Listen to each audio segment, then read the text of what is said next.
कुटुंबांना काय भावना आहेत? मी तिन्ही कुटुंबांना भेट दिली. शासन म्हणून सगळ्या गोष्टी पूर्ण होत आहेत. मग 4 लाख अपघात म्हणून मिळतात, 4 लाख वारकरी इन्शुरन्स म्हणून मिळतील.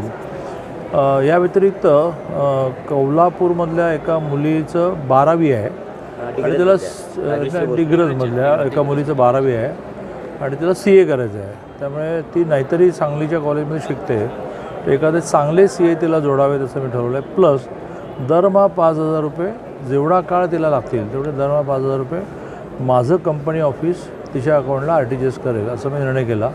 अन्य 2 कुटुंबांच्या बाबतीमध्ये लगेच काही प्रस्ताव आला नाही, पण प्रस्ताव आला की बघू. शासकीय प्रस्ताव सगळ्यांनाच मिळेल. त्याच जखमीमधले कौलापूरचे आता कळलं मृत्यू झालेले आता कळलं. नाही आता मी माहिती घेतो कलेक्टरांना. त्यांना पण त्याच पद्धतीने सगळ्यांना सगळ्यांना 4 आणि 4 8 लाख मिळणार. वारकरी विम्याचे 4 आणि आणखीन 2 मिळणार. स्वर्गीय गोपीनाथराव मुंडे अपघात विमा योजनेत 2.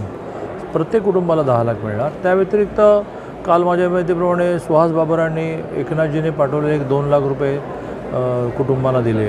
मी त्या कसबे डिग्रजमधल्या मुलीला दरमहा 5,000 रुपये द्यायला म्हटलं. हा आपला श्रद्धेचा विषय आहे किंवा हे सगळं गव्हर्नमेंट निधीने होणार नाही, आपणही केलं पाहिजे. हा